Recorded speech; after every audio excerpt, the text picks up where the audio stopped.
Muito obrigado, Sr. Presidente, Senhoras e Srs. Deputados, Senhoras e Srs. Membros do Governo, Sr. Primeiro-Ministro. Sr. Primeiro-Ministro, ouvi com a atenção devida a intervenção que antecedeu a do Grupo Parlamentar do PSD e o debate entre o Sr. Primeiro-Ministro e o líder da oposição, o Sr. Deputado Pedro Nuno Santos. A dada altura falou-se de credibilidade dos governos e o Sr. Primeiro-Ministro teve ocasião de falar, a propósito de anúncios versus governar, da diferença que há entre realmente fazer anúncios e governar. E quando o Sr. Primeiro-Ministro se referiu aos anúncios dos aeroportos que não existiram, das carruagens que deviam estar hoje a servir as populações e não estão, das casas que anunciaram e que não saíram do papel, eu pensei que era precisamente a isso que o secretário-geral do Partido Socialista, o Sr. Deputado Pedro Nuno Santos, se referia quando falava de credibilidade dos governos. Mas essa parte e essa despesa o Sr. Primeiro-Ministro já a fez. Aquilo que nos distingue efetivamente, Sr. Primeiro-Ministro, o seu governo, do governo de 8 anos do Partido Socialista, é aquilo que eu agora vou dizer. Nós anunciamos que íamos fazer a maior valorização de sempre das remunerações das forças e dos serviços de segurança. E eu queria pedir ao secretário-geral do Partido Socialista que vá perguntar às forças e dos serviços de segurança, à PSP, à GNR, se foi um anúncio ou se foi uma concretização. Nós anunciamos que íamos valorizar as carreiras dos guardas prisionais. E eu queria pedir ao secretário-geral Pedro Nuno Santos, do Partido Socialista, Sr. Deputado, que vá perguntar aos guardas prisionais se essa valorização foi feita ou se essa valorização não foi feita. Eu queria pedir, em nome da credibilidade do Governo e da oposição, ao secretário-geral do Partido Socialista que vá perguntar aos técnicos e oficiais de justiça, às Forças Armadas, aos professores, se foi este ou se não foi este o Governo que prometeu e cumpriu a valorização das carreiras, das remunerações de todas essas e de todos esses trabalhadores da administração pública. É que, sabe, Sr. Primeiro-Ministro, na dialética parlamentar vale praticamente tudo. Vale até os campeões dos anúncios e dos PowerPoints acusarem o Governo de falta de capacidade de fazer. Mas quando nos confrontamos com a vida real das pessoas, aquilo que verdadeiramente importa, viola ao saco e não são capazes de dizer nada sobre aquilo que importa, que é o que o Governo tem feito e aquilo que a oposição hoje, mas o Governo nos últimos 8 anos, não foi capaz de fazer. Mas, Sr. Primeiro-Ministro, ouvi também o secretário-geral do Partido Socialista falar sobre o Governo estar a querer, no fim do dia, decidir políticas públicas, foi a propósito da imigração, eu já lá volto, para poder, dizia o secretário-geral do Partido Socialista, competir com o Partido Chega. Eu devo dizer à Câmara e ao país que não há temas, não há políticas públicas que sejam propriedade de nenhum partido. E as políticas de imigração humanistas e de regulação da imigração em Portugal são também do Partido Social Democrata e do Governo da Aliança Democrática, mas a elas voltarei daqui a pouco. Mas reporto-me a isso, Sr. Primeiro-Ministro, para falar de cumplicidade estratégica, para falar daquilo que eu tantas vezes tenho denunciado como uma espécie de coordenação à vista de todos entre o Chega e o Partido Socialista. E vou a factos. Eu espero que ninguém se ria, porque o tema é demasiado sério. Sr. Primeiro-Ministro, na Comissão de Economia teve lugar a audição do candidato à Autoridade de Mobilidade dos Transportes, do Dr. Ricardo Reis. O Chega que teve nessa audição, tinha até, veja lá, a competência de fazer o relatório dessa audição. Eu vou ler a parte da opinião da senhora deputada relatora. O candidato indigitado apresenta não só um excelente currículo a nível académico, mas também uma visão estratégica relativamente às atividades prosseguidas pela AMT e consciente da importância da defesa do interesse público com eficiência, eficácia e sustentabilidade de todos os níveis, sem qualquer condicionalismo ideológico quanto à propriedade pública ou privada do capital e empresas do setor. apresenta um perfil de competências muito bom, mas ressalta na avaliação feita pela CRESAP. Eu digo-lhe uma coisa, se isto fosse feito pelo Governo, não era feito melhor.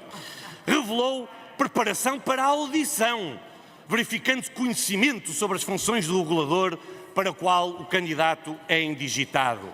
E termina com a seguinte proposta de parecer. É assim, em entendimento da Comissão de Economias, Obras Públicas e Habitação, que o Dr. Ricardo Ferreira Reis reúne as condições para o exercício do cargo que se encontra indigitado. Senhor Primeiro-Ministro, Senhores Deputados, este é o relatório da Senhora Deputada do Chega. Fala do nome do candidato, reporta-se à audição. O Sr. Deputado, líder parlamentar do Chega, está a perguntar quem é a deputada. Pelos vistos não sabia, vou-lhe dizer, é a Sra. Deputada Sandra Ribeiro, para a sua informação. A Sra. Deputada que escreve tudo isto, e escreve com propriedade, foi isto que passou na audição, teve hoje o epílogo com uma notícia que foi dada a público de que o Chega, afinal, vai chumbar este parecer, vai dar parecer negativo sobre este candidato, porque vejam só, diz o Chega, nós erramos, fizemos copy-paste dos últimos relatórios. Isto não tem graça, Sr. Primeiro-Ministro, não tem graça. Não se riam que isto não tem graça. Porque eu quero dizer ao país e à Câmara que esta é a evidência, a demonstração da complicidade entre os deputados do Partido Socialista e o Chega. Eu vou dizer porquê. Porque, Sr. Primeiro-Ministro, veja, Sr. Primeiro-Ministro, quantos são hoje, à hora que falamos e no dia em que falamos.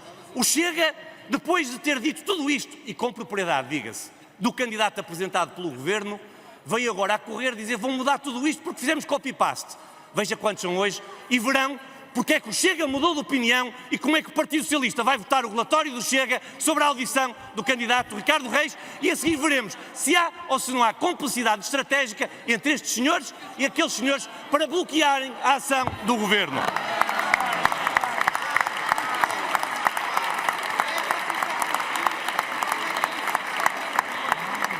Senhor Primeiro-Ministro, falávamos de imigração e ficamos hoje a saber que para o Partido Socialista que no discurso carrega nas posições de defesa dos direitos dos trabalhadores, na proteção dos direitos laborais, na proteção dos imigrantes, mas depois condescende e entende que era bom para o país, bom para a economia portuguesa, que estivessem cerca de 400 mil imigrantes em Portugal a trabalhar de forma irregular, de forma ilegal, sem qualquer proteção por parte do Estado, simplesmente porque a economia precisava deles. Quero dizer ao Partido Socialista que nós não temos essa visão, nem sobre a economia, nem sobre a defesa e a proteção dos trabalhadores, nem sobre a imigração. Sr. Primeiro-Ministro, nós temos de saber quem cá está, como está e quem são. Precisamos de imigrantes, sim, mas precisamos de receber com humanismo, sim. E é precisamente nestes dois princípios, de saber que precisamos de imigração, mas que os queremos receber com humanismo, que a nossa bancada se distingue da bancada do Partido Socialista e da bancada do Chega. E a este propósito, Sr. Primeiro-Ministro, queria-lhe deixar a seguinte questão. Nas últimas semanas, por notícias dadas a público, a preocupação dos portugueses com a utilização do Serviço Nacional de Saúde por parte de imigrantes aumentou e aumentou com razão. Sabemos hoje que há um conjunto de imigração, aparentemente até de forma propositada, que vem a Portugal apenas para ter cuidados no Serviço Nacional de Saúde. Também sabemos que para podermos combater aquilo que pode eventualmente ser algo de manifestamente errado, há necessidade de proceder a um conjunto de alterações legislativas. Já agora, alguma delas que têm o cunho ideológico, o cunho carregado, o cunho bem vincado da extrema-esquerda e da esquerda em Portugal nos anos da geringonça. Eu queria lhe perguntar, Sr. Primeiro-Ministro, como é que analisa este fenómeno Este fenómeno que preocupa os portugueses que têm, eles sabem bem, também eles, dificuldades no acesso ao Serviço Nacional de Saúde, e como é que isto se compagina com uma política de integração e humanista de imigrantes que Portugal precisa, mas ao mesmo tempo de regras.